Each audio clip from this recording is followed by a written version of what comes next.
Bonjour à toi, cher spectateur. Alors, je voulais faire un petit retour sur la sortie du DVD de Wolf Creek 2 tout récemment, et je me suis dit pourquoi pas parler du premier Wolf Creek avant tout ça. Donc, Wolf Creek de Greg McLean, sorti en 2005. L'histoire, c'est celle de Ben, Liz et Christy, trois jeunes qui vont partir dans l'outback australien, Ben étant australien d'origine venant de Sydney et Christy et Liz venant d'Angleterre. Ils vont donc se rendre au cratère de Wolf Creek, et là-bas, ils vont tomber en panne et vont être secourus par Mick. Et ce n'est que le début des ennuis. Ouh là là, ouh là là, ouh là là. Donc oui, vous l'aurez compris, on est dans du bon gros survival, du bon gros film trash, du bon gros teen movie et surtout du boogeyman movie comme on n'en faisait plus à l'époque. Et c'est ça qui était cool, c'est qu'à cette époque-là, en 2005, on était vraiment dans la veine des films Saw, etc. C'est-à-dire qu'on n'avait plus l'habitude de voir des films où il y avait des vrais mecs simples, des vrais étrangers bien glauques qui se rendaient dans un pays où ils allaient faire face à un vrai boogeyman, quoi, le bon vieux personnage bien craspec et bien dégueulasse qui va se planquer dans une bonne grosse cave et qui va aller dépeceler des gens comme c'est pas permis. Enfin voilà, un bon gros truc bien dégueulasse.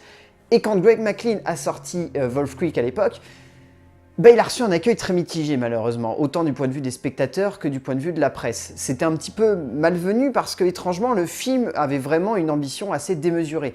Pour autant, ça n'est pas une réussite complète, hein. Le premier Wolf Creek était vraiment très expérimental de ce point de vue, c'est-à-dire qu'on était dans des codes de cinéma qui étaient vus et revus, qui étaient très décousus, très déconvenus, qui essayaient de jouer avec les attentes du spectateur, mais qui parfois ne parvenaient pas à les atteindre complètement, mais dans sa complémentarité, on va dire, le film avait cette idée de faire un long métrage purement dans la veine des films des années 70 avec des vrais boogeyman. Au niveau de l'écriture, donc Greg McLean était tout seul, contrairement aux deux où il sera aidé. Et donc ce premier-là, voilà, on est clairement dans quelque chose qui est à tâtons, quoi. C'est Greg McLean, c'était son premier vrai long métrage, parce qu'avant il avait réalisé un tout petit court métrage. Et donc là, il se lançait à bras-le-corps dans la vraie production. Pour le coup, on est dans quelque chose qui tâtonne un petit peu, qui est vraiment assez expérimental, assez simple, pas forcément fouillé et un petit peu trop, survolant un petit peu trop les bases du genre.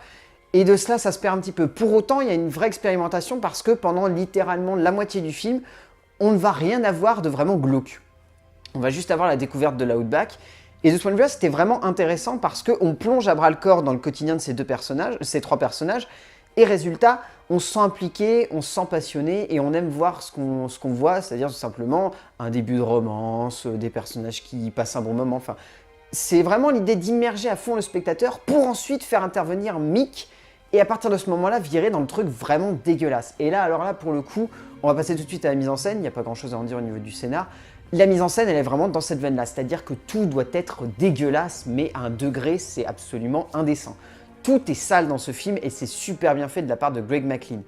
Tout est vraiment craspec, l'esthétique est bien éméchée, elle est bien dégueulasse, elle est captée sur le vif, elle est vraiment à fleur de peau avec les personnages, le travail des lumières est superbement élégant, il a un jeu avec les cadrages et avec son chef-op, Will Gibson, qui est vraiment superbe et dans cette direction-là, il amène vraiment une ambiance qu'on n'avait plus l'habitude de voir dans le cinéma de genre.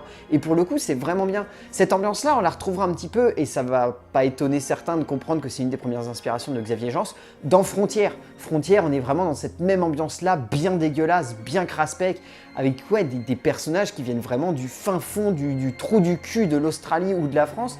Et généralement, ces personnages-là sont super intéressants parce qu'ils travaillent une espèce de sectarisme vieille école absolument dégueulasse.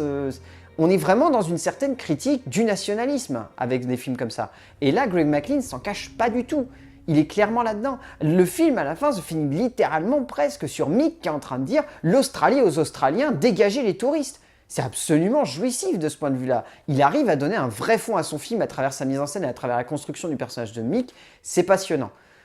Au niveau des acteurs, on est sur un casting plutôt solide. Alors on retient surtout, résultat, les acteurs, l'acteur qui joue Mick, John Jarratt, qui lui est exceptionnel, quoi. Ce mec-là, il a une gueule et il a une voix, c'est juste parfait. Enfin, c'est extraordinaire. Il a une voix absolument exceptionnelle. On retient également celle qui joue Liz, Cassandra McGrath, qui est vraiment très bien.